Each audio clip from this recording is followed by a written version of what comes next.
this session. So welcome everybody. My name is Chris Price. I am joining you from Rochester. I work for the SUNY Center for Professional Development. I'm the academic programs manager. And this is, our monthly SUNY faculty development community of practice meeting. And happy shortly to welcome in Botash from SUNY Upstate, sort of SUNY CPD actually all our HR stuff, and we're affiliated with SUNY Upstate because it's in Syracuse, and most of my colleagues are in Syracuse. So, what the purpose of these meetings are, if you haven't been to them before, is really just to give an opportunity for folks on the campuses and sometimes in system to provide updates and just share what they're doing in faculty development on their campus.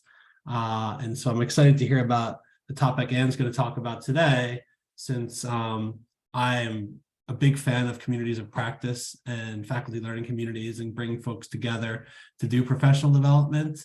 And it's also an area that I know, I don't have any expertise in terms of meeting the needs of the population that she's going to talk about today. So, so two really cool things, and I'm glad that we'll have a chance to hear from her. She'll talk for about a half an hour. If you have other things that you'd like to bring up in the second half hour, either related to Anne's talk or about something else, feel free to indicate so in the chat, and we'll reserve any time at the end to talk about other things on your mind or questions or whatever. The other thing too is if you have any announcements about events or pretty much anything else you'd like to kind of just put out there, and I'll go ahead and do that right now. There are two events coming up SUNY-wide that I just wanted to bring to your attention. The first one, and as I do it, I will put the links in the chat to these events. So the first one is the SUNY, the Student Success Summit. So this is a free online conference on April 26th and 28th, and for online, free for SUNY folks, and it's all online. And I've heard that the chancellor will be actually giving a short presentation at the conference, a live one, not a recorded one. So if you want to hear from our new chancellor, this is a good opportunity to do so. It's a really great lineup of talks and presentations and workshops. So take a look at that. The other thing I wanted to mention was was CIT. So CIT will be in two modalities this year. We'll have, like we did last year, a face-to-face conference again in Oswego. They were nice enough to host again this year. We'll likely find a new location for 2024. So you can attend face-to-face, and that's May 23rd to the 26th, or you can attend online. There is a registration fee for the online conference for CIT. So there's the CIT registration. And there's another event going on, a series of webinars in April on inclusive teaching. And I was reminded of it because Carol Hernandez is here, and Carol and I are on the committee that's planning those events. So I'll dig up the registration link for those and put them in the chat. And those are all webinars taking place on Thursdays in April. And actually one of them on April 20th coincides with our final community of practice meeting the third week of April, April 20th at 1. So you'll have a choice to make if you plan on coming to that meeting, or if you want to attend one of these inclusive teaching practice webinars. And that's those are hosted by, or those were being planned by a Fact 2 task group looking at inclusive teaching that's been meeting for the last 2 years. And so I'll put a link to those in the chat as soon as I grab it. Does anybody else have any other announcements or things they want to share with the group?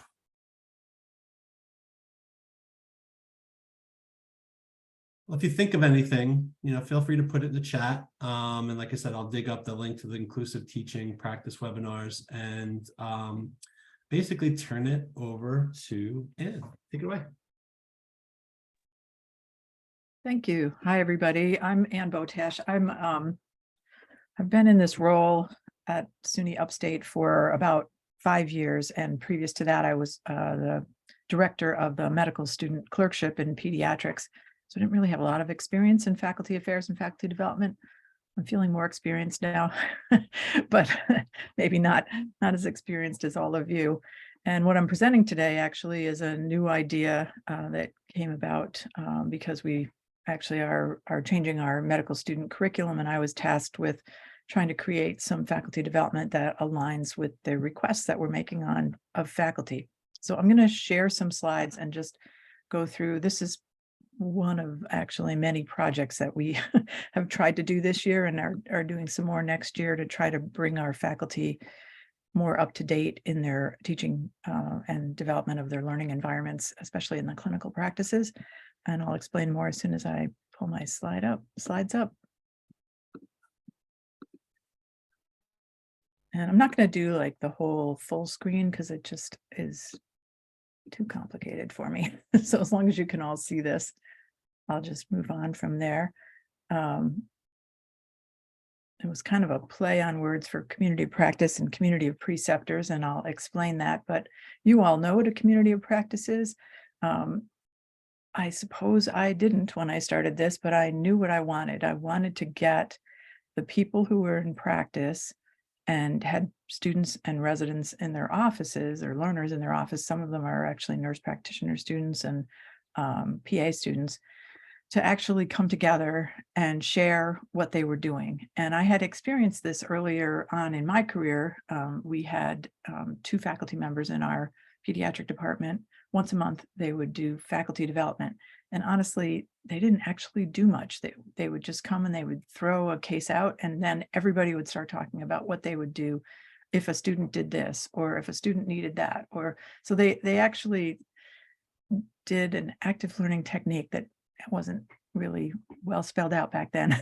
People didn't articulate what it was, but they did case-based learning for preceptors. And preceptors are the clinicians in the office settings who teach, and in our case would be upstate students or other learners. And I didn't want to limit it to just offsite clinical settings. I wanted to also include preceptors in the in-house, like in the inpatient floors. And also not just people who work at Upstate, but anyone in our surrounding area. And in fact, Binghamton, which is one of our clinical campus, the vice president? No, she's vice dean of something for the DIO. So she oversees, or she's assistant DIO, that's what she is. So she oversees the residents in family medicine at Binghamton. And she came to me saying, we need to do more for our clinical preceptors. So we developed a collaboration almost immediately. And then ECHO is something that our institution kind of signed on to many years ago. And it's called Extension for Community Healthcare Outcomes. And it's basically webinars, but they're meant to be informal types of webinars where experts are brought to the community. And the intent is really to improve patient care by reducing the number of referrals. So for example, someone who's a endocrinologist would give an informal sort of panel discussion about people with diabetes, and anybody who's in the audience could bring up their case and discuss it with them in an educational forum. So I thought it would be fun to do this, used ECHO as a way to talk about teaching in the clinical setting. And I actually did a literature search and couldn't find too much about that. So, and this again is community of practice and where it comes from. It's been around for a while. This person who I just read about recently actually kind of created this definition of what it is, but basically learning how to teach better in this case by interacting with groups regularly who do it.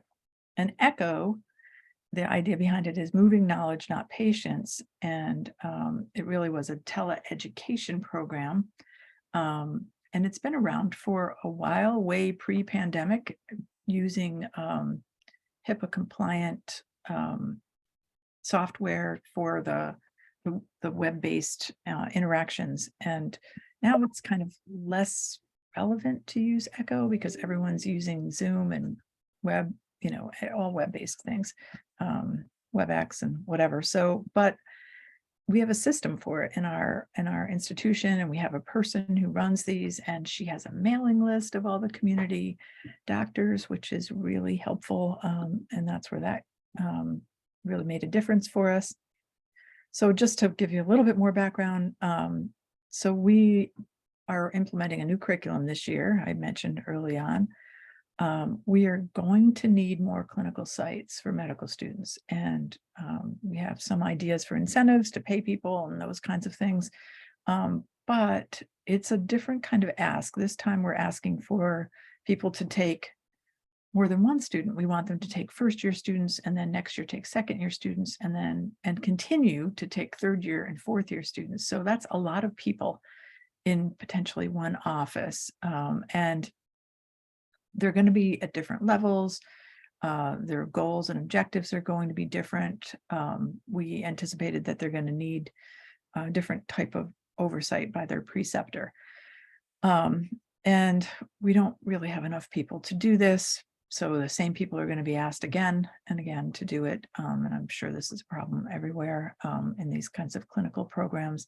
I saw that there was somebody on here from a vet program. I'm sure you have the same problems finding sites. And then, we haven't really specifically addressed clinical preceptors. We have a faculty educator development series. It's all about teaching. It's kind of like grand rounds once a month. Whatever speaker we can get, we bring in, or we have somebody locally, and there's a little bit of a curriculum to it, but not really. It's just topic related. And it's hit or miss whether a clinician shows up or not. And even, when we did these in person, we had food and people just would come for food. And actually we get more people now that it's all online. So all of our faculty development is either online or hybrid. Occasionally we've had food and had like a hybrid session. Anyway, so, and we know that it's going to be challenging for the people in practices. So what am I going to talk about today? I want to just talk about what we think the faculty development needs are for clinicians who teach in their clinical settings, and talk about the challenges we faced in creating this, and then describe our program and our current results. We just finished the series last week. So I don't have all the maintenance of certification and CME responses completely analyzed yet, but I've looked at them and I can speak to them, but nothing is really going to be statistically significant. So it's really just a description. And so this is what, our goals were, that we would hopefully get members of a community of preceptors. First, we have to get the community, but we would help them to learn about teaching in their clinical setting through joint activities. So we would, put them together, we would do some problem solving, and we would develop relationships between them. So in order to do that, one of the first things that we had to do was develop a collaborative to lead the community of preceptors. And I mentioned Dr. Young from Binghamton, who's the assistant DIO. There's also a person who just recently actually departed from Upstate, but she was in charge of the rural education for family medicine through the VA, which is right next to us, almost attached to us.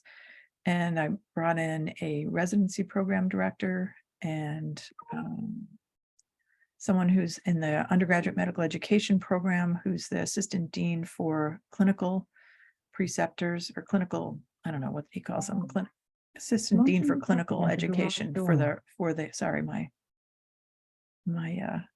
Ring doorbell just went off. And then we have the last person, not last but not least, is the new person who's going to be in charge of coordinating this whole program of the longitudinal clinical preceptor program, which is going to take a lot of work to get first year students into office settings once a week or once every other week, depending on how it works out. So our goal was to create something that, wasn't just like you're going to come to the session and learn how to work with each other. It was going to be something that was going to be repeated year in and year out, would be sustainable. It would be a resource for the voluntary faculty, And we recognized in doing this that we actually don't always know who our voluntary faculty are. We don't have a very centralized system. We know each department within the College of Medicine has a list of who they use for teaching sites, but we, like as the college, don't really know who they are, and we appoint them, but then we kind of lose track of them. So a whole system got developed as a result of this, of having a website and a new policy and promotion criteria that are better spelled out for our voluntary faculty, which was totally unrelated to this ECHO, except that these are the people we're trying to recruit to be our teachers. So we had to create some supports for them. And then the sites are all different, right? So we have clinical sites that are in offices, and then we have inpatient sites, and then we have not office settings within Upstate, which run completely differently and are more academic. So those were our various goals. And then within the community of preceptors, we had objectives and measures. So we want to create this community. We want people to be enthusiastic about teaching. And we opened it up. We didn't just do the College of Medicine, but we opened it up to other professions, although not that many attended, but we did open it up. And we thought we could potentially measure comfort and confidence in teaching by the clinician teachers. And, you know, I went into it knowing that probably many of them were already very confident in their teaching. And then that we would get some others who were brand new at it. And that's exactly what we got in the pre-survey. We wanted them to get to know each other, which again was a goal that's kind of hard to measure. We came up with, well, we can see who comes back. And so we're going to do it again and see if we get people back. And honestly, we had quite a few people who came every single week. We didn't do it weekly. We did every month, but they came every time that we had it. And then we provided an opportunity for reflection through our maintenance of certification and CME assessments, which were a whole administrative effort in and of itself to do. So how did we do this? So first, I looked around to see what resources we have, and we have that Project ECHO support. Joanne Reyes, who works with me, she just does project development with me. She's a senior education specialist, and she actually also is the coordinator for the Child Abuse Medical Provider Program. She's the manager for that program. So she helps oversee all of our webinars that we do for that program. So she was the ideal person to help with this because she's got lots of experience, especially with the CME aspects of it and the MOC aspects of it. And Kelly is the assistant in our faculty development office, who came to us from undergraduate medical education and is really good with all the technical pieces of this, and made sure everybody got invited that was supposed to be invited and all those pieces of it. And then we had the CME office involved, so that we could get CME for any of the physicians who came. And MOC was a little more difficult. We were able to develop an MOC program for the pediatric piece, which was easy for me because I'm pediatrics and I knew what was needed. But then internal medicine, we learned a lot and did that. And we are going to add on family medicine next year. We missed their deadline, but that's our goal, is to make this available for everyone. And these are the faculty collaborators, and I mentioned all of their roles, but these are all their names. Again, the voluntary faculty, that was a challenge. We actually don't have a formal organizational structure for them, or a central resource, but we developed one. We developed a landing page on a website. We developed a policy. We actually now have a list of who they are. It's not the best, but we have a system that we didn't have before. And then we did a pre-survey. And these are all the things that we had to put on our flyer when we sent them out, because all of these are our collaborations. This is what we did. We created a voluntary faculty task force, and we put through this policy to actually establish a system for appointing I mean, we already were doing a lot of these things. It just wasn't in policy. And so now it's more organized. And we developed a website for the voluntary faculty, which is right here, which we can now put things on, including we're working on a link through the library, a library guide of recordings of all of the sessions that we did this year. We collaborated with the Upstate Academy of Educators for some of the teaching. So the first session, we did a 2-hour kickoff session. We were able to create some targeted emails to people who we thought would be interested. We thought we were going to do an in-person session at the end, and that kind of didn't happen. And it's just still pandemic brain. I think we're going to plan for one next year, and hopefully not have an issue with it. And then we talked about doing a micro-credential. As you'll see in the survey, the pre-survey, the clinicians didn't really care about that. So we didn't incorporate it this year. We're thinking about it for next year. I don't really see the value if the physicians didn't, want it. And then we did these at noon on Tuesdays, and some people said that was difficult. Some people said it was the perfect time. It's hard to find a time that works for everyone. I just pulled some of the results of our pre-survey because I think these are the interesting results. There were 44 participants in the initial survey. We have, just for frame of reference, we have about 1,800 voluntary faculty on our lists. So obviously we're not getting all of them, but we created kind of new lists of people that we know are teaching through internal medicine, pediatrics, and family medicine, and kind of got some excitement going about that. So the pre-survey was helpful for that. Most of them were in the primary care specialties, which are listed here.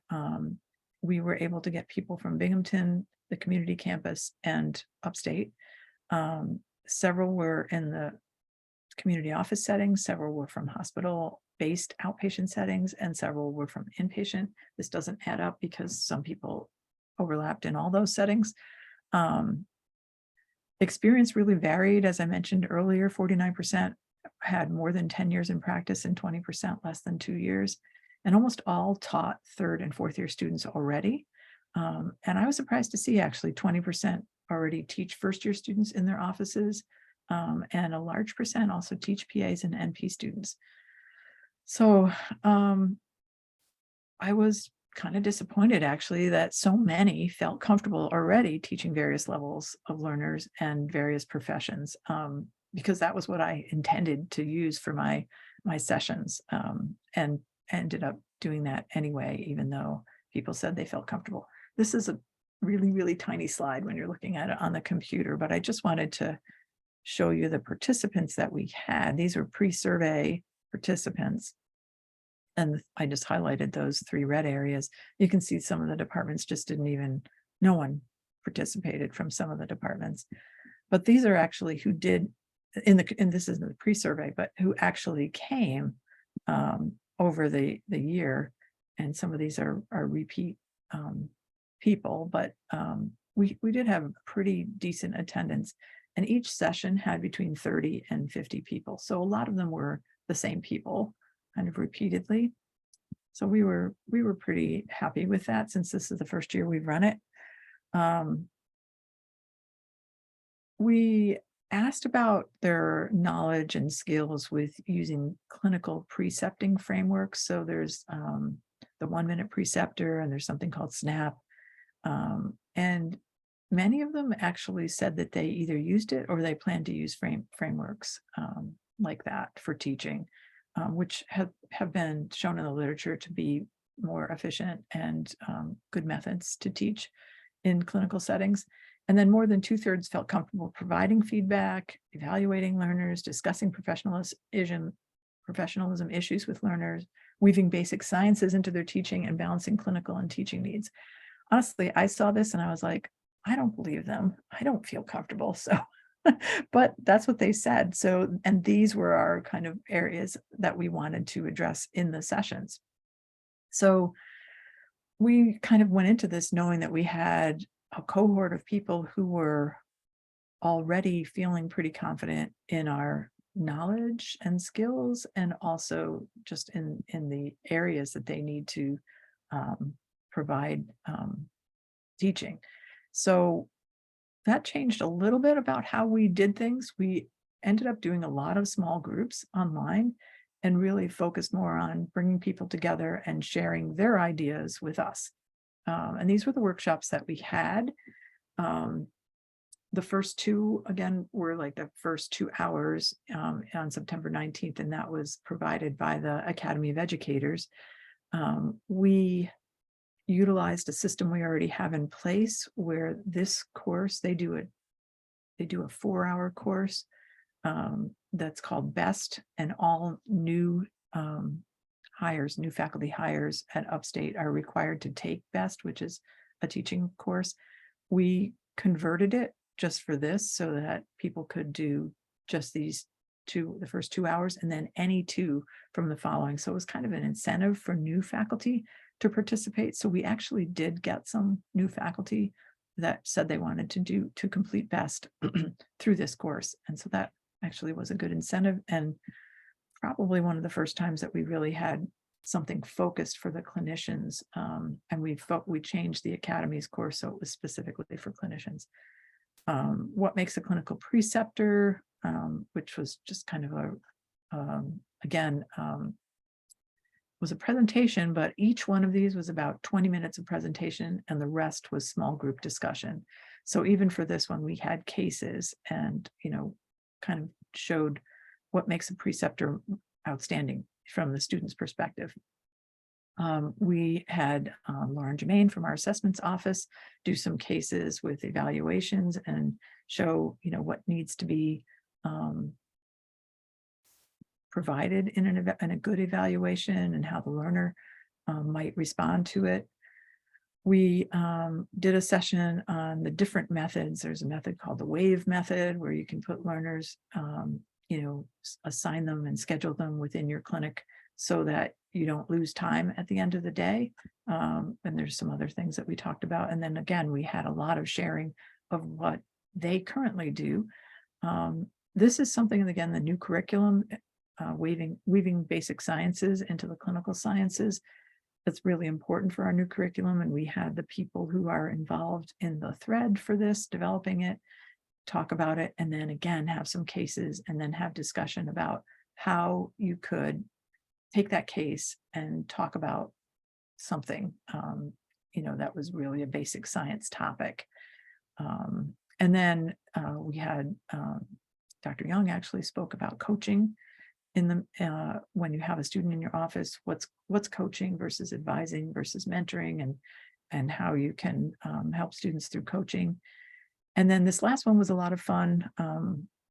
I was involved in all of these, but this one I actually put together where we took cases of unprofessional behavior and had lots of discussion about what to do about those. And we summed all that up with the U-Turn program, which is a program that is in our institution to help people with responding to unprofessional activities or behaviors between staff. And so this was applying it to learners in the office setting.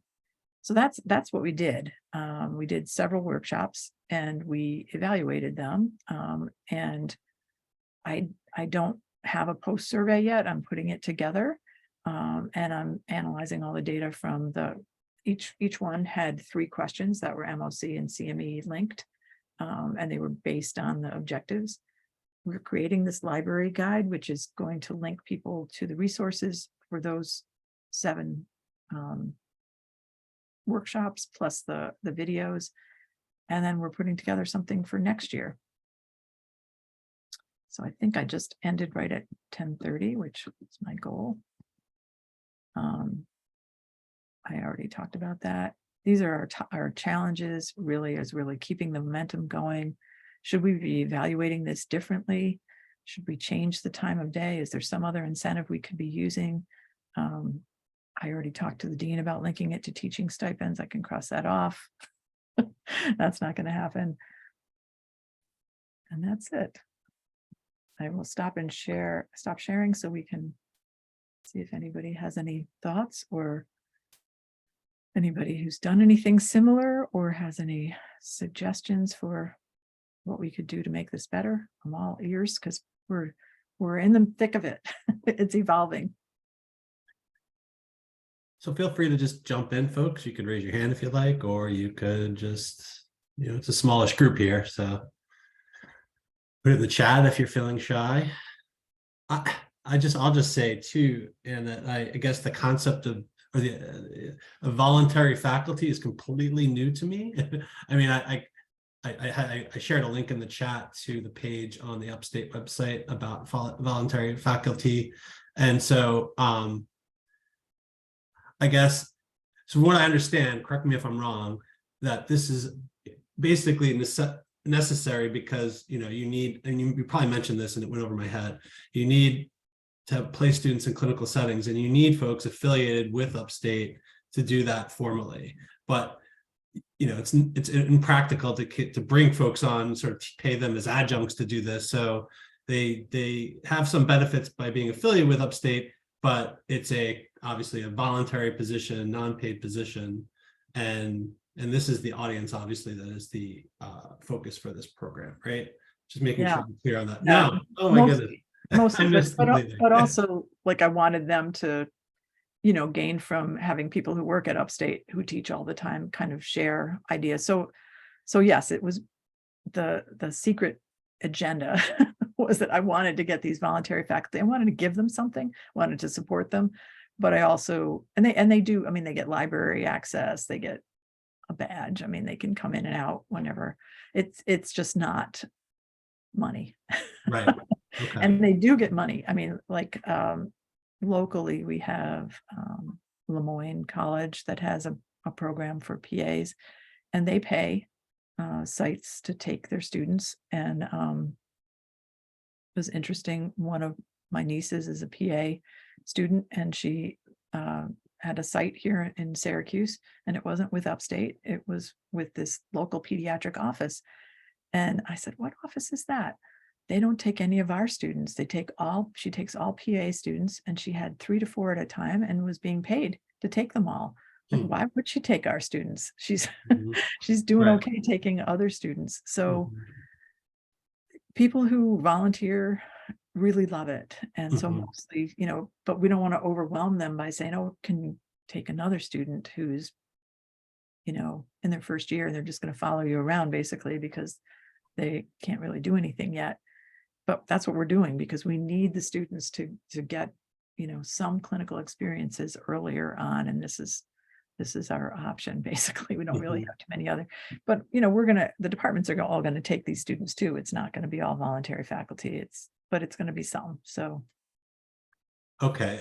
So that, thank you. That's very helpful. I guess, so the other question I had was, you get that slide with the numbers of participants who signed up initially, right? And then eventually participated. And you mentioned also new faculty, those workshops that you had. So those were open generally, right? It wasn't just for the voluntary faculty, but also you said new faculty. They were open.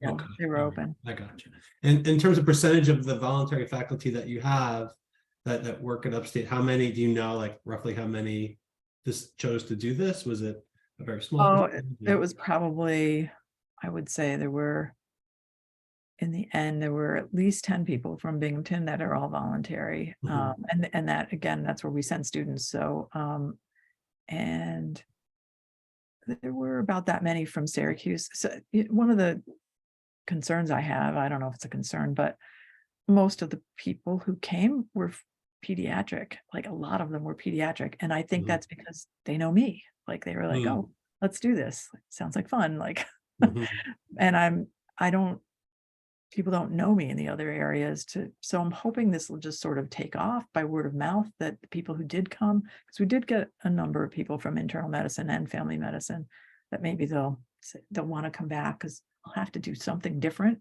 topics. Those were great topics. Now I'm dry. I need some more topics. Yeah, I really like that list of topics. Anybody else doing anything similar, helping folks who teach students in clinical settings, or have questions for Ann?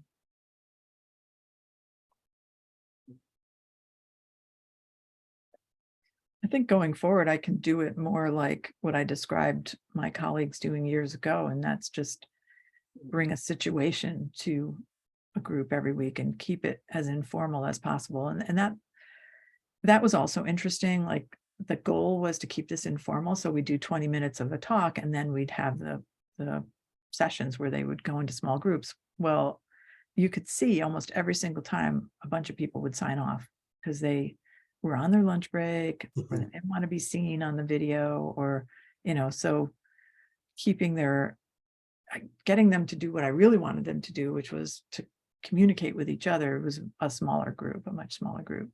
Still, it developed a community. The community was there. It's just, it just wasn't, a huge community. Yeah. So did they ever I meet don't know if this is outside? the way to do that either. Maybe it's Yeah. better to do it in person, but Did they ever meet outside of the time of the workshops, or was the time that they got together, was that just during that workshop time?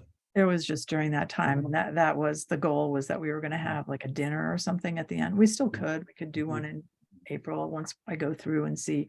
Like I might just invite the people who came to like 5 out of 7 or something like that, or some way of rewarding people for coming. I don't know. Yeah, I mean, I think that would, I don't know. I mean, I think ultimately with the community of practice framework, I'm going to shift over to the area I know a little bit more about, is that it's ideal if they ultimately, it's good to kick them off with these topics, and those were great topics. I put it in the chat, but ideally they kind of start to formulate topics that they want to learn more about, right? And then they kind of talk amongst each other to figure out what they all know. They become more familiar with each other and their strengths and their areas of knowledge, and and they can draw on what because I agree with you, right? A lot of folks who do this tend to be people who know a lot already. The folks who are really green probably are a little, and if it's not mandatory, they're a little reticent about participating in something like this because they don't want to be exposed as ignorant about teaching, right? So you do get folks who have some knowledge typically who do this, sign up for these sort of things. So it's obviously you want to reach those other folks, the more green folks, but in this case, I think these programs are ideal for folks who really just want that support, want that community, want to be able to sort of learn from others. And so, I guess my advice would be, if you could figure out ways to have them communicate with each other to figure out, like, maybe they suggest topics, and maybe better yet, they lead topics. I mean, it's essentially what I try to do with this community, right? I try to, reach out to you all and say, oh, what are you doing? And can you bring it to the group? And if you have that kind of, it starts to kind of, the ball starts to roll downhill. And, and sometimes groups like that will meet not just for a year outside in a structured program, but can go on and on and on if they're really successful. Yeah, and I think that was my goal, but it is, I can't make them do it. They have to want to do it. Totally. So I just put this together, and and I appreciate that, the topic that you like the topics. I guess I came up with those topics because I quizzed them on it in the beginning, and it turns out, well, they already knew about those topics, but they're still really good topics. Like, so, but there are probably other things that they want to talk about, and maybe they even just want to complain. I don't know, they might need some time just to vent about, how hard it is to have 6 students in your office, or, I don't know. And I did hear some of that. There was good discussion that I think helped us to appreciate what they do in their offices. So I know there's a lot of value to what we did that's kind of not measurable. It was just getting to know the people. There's one physician whose name I've seen. She's pediatric. I've seen her name a lot in grand rounds, Zooms that we do and things like that. I really got to know her. Like, I didn't know who she was. I really got to know her just because she came, she asked a lot of questions. She loved it. Like, you could tell she loved it. So. Yeah, I mean, that's what when we had faculty learning communities at Brockport, and I think they still do them, but when I was there, that really is the secret sauce, is that sort of folks get to know each other, get to, having meals together. I mean, you could do these things online, certainly, but that opportunity to really get to know the folks who you're talking with and on a personal level, definitely makes a difference, and because it makes it kind of them more likely to go. That's why when you had that data point, or that looking at whether or not they return as a indication that they were getting something out of it, right? I think that's a good one, and I think showing up and folks vote with their feet, right? If they sometimes things get in the way and people want to attend things, but they'll make time for things that they find valuable, and being around people that they enjoy being around and learning from, right? If it's really just the kind of, I just come here for the information, like you could do that in so many other ways and so many more time efficient ways, but it really has to be a place where, you kind of, like you said, enjoy being around people, talking about a topic that you're all collectively interested in, in an open-ended fashion. Yeah. So what's happened with the new curriculum is we've kind of divided the faculty development a little bit, like by doing this, like now we have this clinician education, faculty development education, and then the foundational science people have been asked to revamp all their coursework so that it's all active learning, and they're all in a panic. And we're, providing them with a series of workshops to help them hands-on to change their talks. But you just made me think of, at the very end of that, we're going to be zooming in James Lang. Oh, wow. And I should invite these people. So we're doing it as a hybrid. So he'll be zooming in, but we're going to have food and we're going to be sitting in a big room. So that would be, and we're going to have time after he's done talking. We have an active learning collaborative panel that are going to talk about what he talked about, and it's going to be in person. So maybe there's a way I could still do this in-person piece.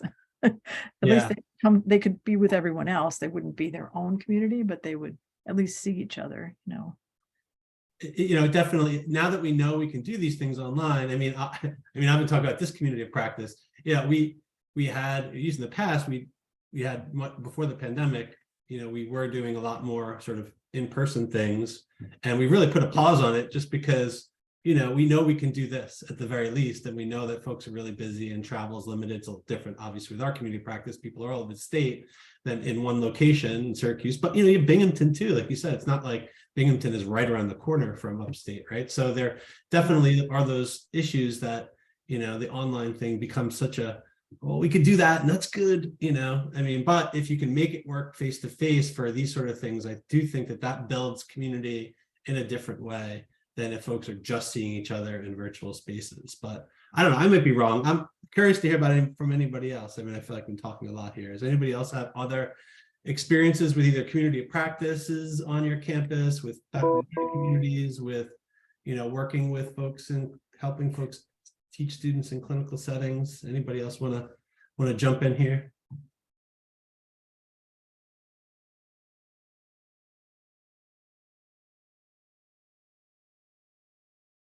I was curious what some of the instructional designers thought, since I didn't have an instructional designer to put this together, but.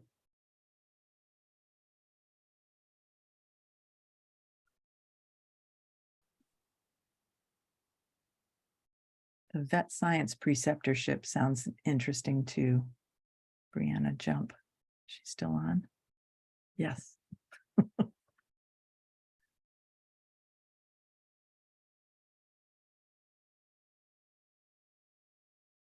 I'm interested in that. We keep going to Cornell with our dog and we get a student and they're great. All right, well, if everyone's shy, I'm not going to call on anyone. Yeah, does anybody have anything else? thank you so much, Ann. This was really great to hear. Definitely, if you need anything, keep us in the loop, or if you're, as it progresses, if you have questions, feel free to reach out. I think having James Lang is a good get for your campus. He's fantastic. Yeah, he's we were excited to get him. He was way overpriced for us, and then I think he had like heart surgery or something, and so he really wanted to come and talk to physicians. So we got him a little bit less money than expected because he knows it's important to teach physicians. So yeah, Marky's point there about thinking how to when it's hard to provide tangible incentives to get interest in professional development. I mean, when you were talking, I was thinking a lot about the overlap between the work that you're doing with this and supporting adjunct faculty. There's a lot of similarity there, right? Folks who are coming from, you know, a wide variety of settings, backgrounds, you know, are not sort of your typical tenure track or tenure faculty member, and trying, but you know, those are the folks that do spend a lot of time with students, you know, the folks who are not just, you know, your tenure track, tenure faculty. Outside of that line is, there's a lot of instruction happening, and how, you know, figuring out how to support those folks, how to, you know, provide them what they need, knowing that they're a diverse group, is definitely a big challenge. And usually not having money, like you said before, like maybe we could pay folks. Yeah, maybe Yeah. not. But I don't know if paying really works either, because you can never really pay them enough. Right. No, know, that's true. What That's totally true. what they're really doing. I don't know. Yeah. I think, I can't remember how much they said Lemoyne paid for those PAs, but it was per month, and we don't have that kind of money, you know, in a bucket to Yeah, pay. and when you pay folks too, you know, it's a question of, you know, once you start to pay folks, then if that funding goes away, Oh yeah. there's that issue to deal with as well. You know, on the flip side too, I mean, and it is, you know, especially for, you know, this is switching over the adjunct piece. I mean, you know, it's kind of the right thing to do if you think about it. If you expect folks to participate in professional development, as, you know, a responsibility or something that's required of them in terms of continuing to get an appointment or a course to teach, then, you know, I think it's probably, if they're not full-time, the ethical thing to do to actually compensate them, if not what they're, you know, yeah, maybe pay them exactly all the time is worth putting towards it, but something to at least recognize that they're spending extra time and labor to learn about teaching and apply that in the teaching they're doing for you. But, you know, yeah, it's definitely one of those issues around, like, how do you creatively figure out how to provide incentives and support folks outside of tenure track line folks to do this work. Yeah. Yeah, and so then as you were talking, I was thinking, yeah, that we think of it as professional development that we're providing them. They think of it as, oh, I got to go to this thing. Like now, not only do I have to teach, but they're making me go to this thing, you know, so somehow making it fun for them. That's why, like, it isn't a bad idea to have something where I give them food, you know, something to get something out of it. I don't know. Yeah, definitely. And there's that, you know, and I am a firm believer that it you know, we make time for the things that we value, and you know, it's always the best place to be in when you hear from folks, well, and I would attend that anyway, you know, I just enjoy being around these people, you know, it's like I look at it as a valuable use of my time, regardless of, you know, what I get out of it tangibly. You know, it's more about just like, that's a fun thing to do.